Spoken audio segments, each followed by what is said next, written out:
Welcome, dear listeners, to Folktales by Firelight, where the ancient whispers of our ancestors meet the vibrant pulse of today's stories. Tonight, we journey back to a time when animals spoke and the world was filled with wonder.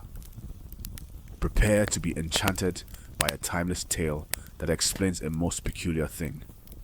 Have you ever wondered why that tiny, buzzing insect insists on whispering secrets right into your ear, even when you're just trying to enjoy a peaceful evening? Well, pull up a stool, gather round, and let us unveil the ancient truth of why mosquitoes buzz in people's ears. Long, long ago, in a lush, sprawling green forest, where the ancient trees touched the very ceiling of the sky, and the winding rivers flowed with crystal clear, cool water, lived a vibrant community of creatures, both magnificent and tiny. Among them was the minuscule mosquito, a creature so incredibly small, you might easily miss her if you weren't looking with the keenest of eyes.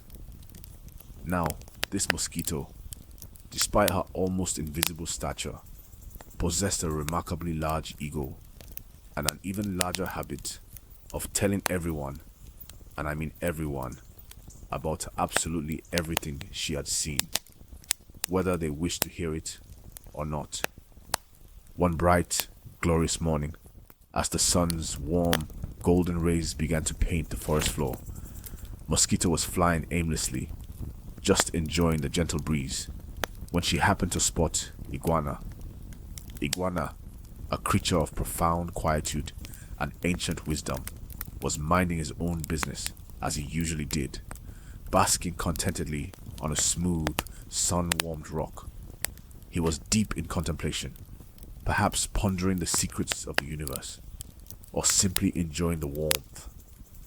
But Mosquito, feeling particularly chatty and full of herself, zipped directly up to him, buzzing excitedly around his head. Iguana. She buzzed, her tiny voice a high-pitched whine. Have you heard the most extraordinary news? I just saw a farmer digging yams that were bigger than your head. Truly, I swear on the deepest river, these were the biggest, fattest yams you ever did see in your long, long life. Iguana, who was old and wise, and truth be told, quite tired of Mosquito's endless exaggerations and trivial chatter, was decidedly not amused. All he desired was a few moments of undisturbed peace, a quiet moment to simply bask and think. He didn't say a single word. Instead, with a sigh that barely rustled his scales, he simply twitched his head in irritation, rolled his ancient eyes in annoyance, and then, with deliberate slowness, he reached up and stuck two small, slender twigs directly into his ears to block out the incessant, annoying buzzing. Humph, he grumbled to himself, a low rumble from deep within his throat. Such utterly silly, trivial chatter. My peace is worth more than 1,000 of her foolish tales. But what Iguana, in his quest for silence, didn't know was that his simple, seemingly harmless action would unwittingly trigger a colossal chain reaction of fear and misunderstanding throughout the entire forest. Nearby, the sly and observant snake was silently slithering through the tall, dew-kissed grass. Snake, with his keen senses and ever-watchful eyes, immediately noticed the peculiar side of Iguana, putting twigs in his ears. Snake mused to himself, his forked tongue flicking out. That's extraordinarily odd. Iguana never, ever does that unless there's something truly dangerous, something very terrifying, lurking about. What could make the wise Iguana so afraid? Snake, being naturally cautious and prone to worst-case scenarios, was now thoroughly, truly alarmed.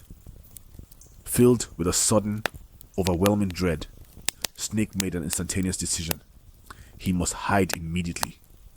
He quickly located an old abandoned mouse hole, far too small for his long body. But in his panic, he squeezed himself deep inside, out of sight. He coiled himself up tightly, his body trembling with intense fear. What could be so unbelievably terrifying? He whispered to himself, his scales rustling nervously, that even wise iguana, who fears nothing, takes such desperate cover. It wasn't long before the quick-footed rabbit hopped by, his nose twitching, eagerly nibbling on some fresh, crisp, dew-kissed grass.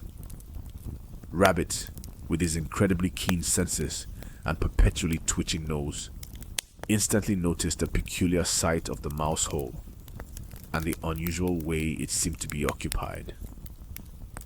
Wait a minute, he thought, his ears swiveling nervously. That's a mouse hole, far too small for Snake. Why in the world is Snake hiding in there? He never hides, unless something truly monumental is wrong. Rabbit's logical mind quickly jumped to a terrifying conclusion. Snake must be fleeing from something monstrous, something truly enormous and overwhelmingly terrifying. His little heart began to pound, a frantic, thunderous rhythm in his chest. Panic-stricken, Rabbit darted off, his powerful hind legs propelling him forward, running as fast as his strong body could carry him, deeper and deeper into the dense green heart of the forest. He ran so fast, he was a blur, kicking up dust and causing a loud commotion in his wake. He sped past the large, graceful crow, who was perched majestically on a high branch, quietly observing the bustling world below. Crow, with his sharp, intelligent eyes, watched Rabbit flee in such a wild, frenzied panic, a sight he had never witnessed before. "Good heavens!" called Crow, his voice a sharp, alarmed cry. Something truly dreadful must be happening. Something absolutely catastrophic. If calm, sensible Rabbit is running like that, he's usually so composed, so unhurried. Crow, a creature of solemn duty and deep responsibility, knew in his heart that he absolutely had to warn the king of the entire forest, the mighty, fearsome lion. With a powerful beat of his black wings, he soared into the sky, flying swiftly and urgently towards the rocky den, where Lion was usually found resting in his royal slumber. "Caw, caw, your majesty, your majesty," Crow shrieked, landing breathlessly before the enormous, sleeping lion, his feathers ruffled with effort. "There is great danger, a terrible threat. Rabbit is running wild in sheer terror. Snake is hidden deep within a tiny hole. An iguana, the wise iguana, has put sticks in his ears.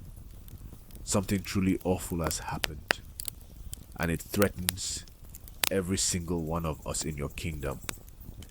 Lion, jolted awake from his peaceful morning slumber by the urgent, frantic alarm, roared in booming fury. "What?"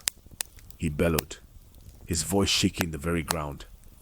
"My peaceful forest, my beloved kingdom, is in danger? Who dares to threaten my domain? Who has brought such fear and chaos into my lands?" Lion, quick to anger and fiercely protective of his subjects, immediately assumed the absolute worst. He let out another mighty, earth-shattering roar that shook the very leaves on the trees, a thunderous sound that echoed through the entire forest. It was a roar that signaled his immense rage, his unwavering power, and his absolute intent to find and punish the ultimate cause of this great, unsettling panic. The entire forest literally trembled. All the animals scattered, terrified beyond measure by the sheer power and wrath of the lion. They knew from long experience that when Lion was consumed by anger, reason often abandoned him entirely. His furious roar echoed through every single tree, reaching the ears of wise old Mother Owl, who was nestled high in her ancient tree, her golden eyes calmly watching the entire unfolding chaos below. Mother Owl, who had witnessed countless seasons come and go, and countless misunderstandings unfold, possessed a calming, steady presence that even the enraged lion respected. She flew down, gliding silently and gracefully through the air, landing softly beside the still fuming lion. My king! She hooted softly, her voice a soothing balm amidst the uproar. Why this great anger? Why this terrible commotion? What truly has caused such a widespread panic in your kingdom? Lion, still seething with righteous indignation, explained everything Crow had told him. Rabbit is running scared. Snake is hidden. Iguana has sticks in his ears.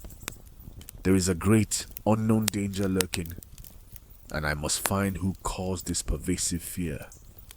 Mother Owl listened patiently, her wise ancient eyes blinking slowly, taking in every detail. Let us find out the absolute truth, my king, one by one, from each creature, before you act in such haste, she advised, her voice gentle yet firm. And so, the animals were called forth, trembling in trepidation, to explain their individual parts in the unfolding, baffling mystery. First they found Rabbit, still twitching nervously. "Why did you run, Rabbit?" asked Lion, his voice a low rumble. Rabbit stammered, his words tumbling out in a rush. "Oh, your majesty, I saw Snake hiding in a tiny mouse hole.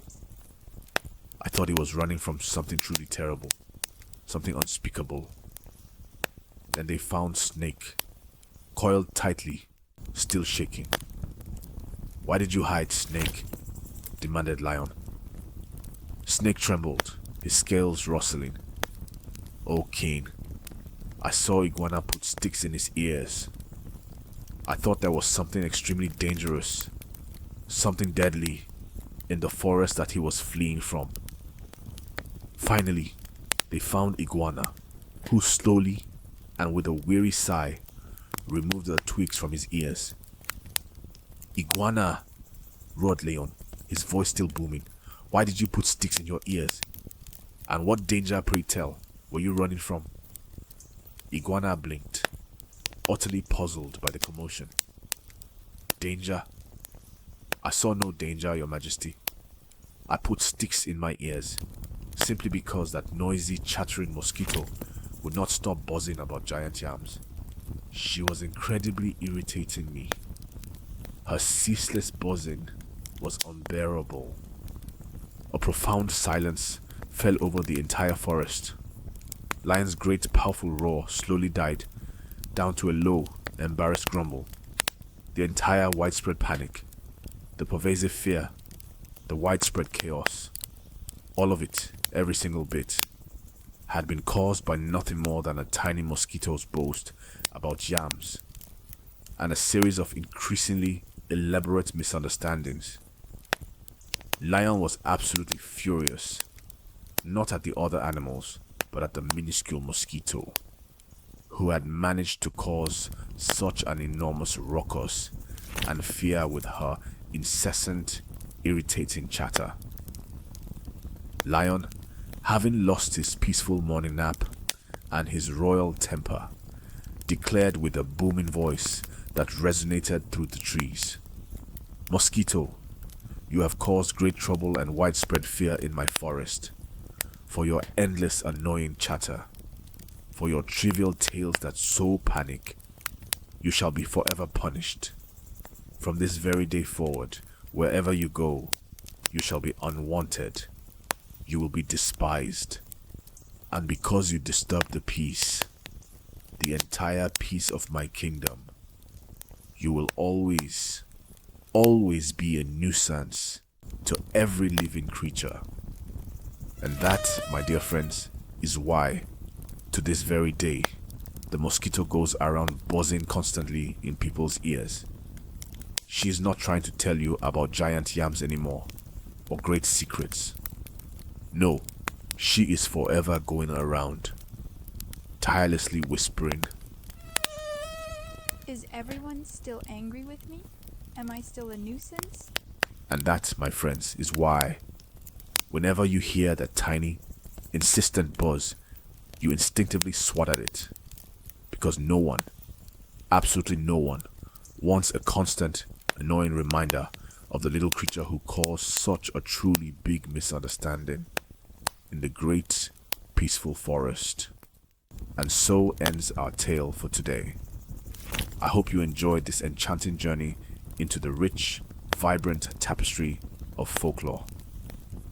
Join us next time on Folktales by Firelight for another captivating story that connects the timeless wisdom of the past with the dynamic rhythm of the present. Don't forget to like this video, subscribe to our channel, and ring that notification bell so you don't miss our next adventure. Until then, keep listening, keep learning, and keep the stories alive.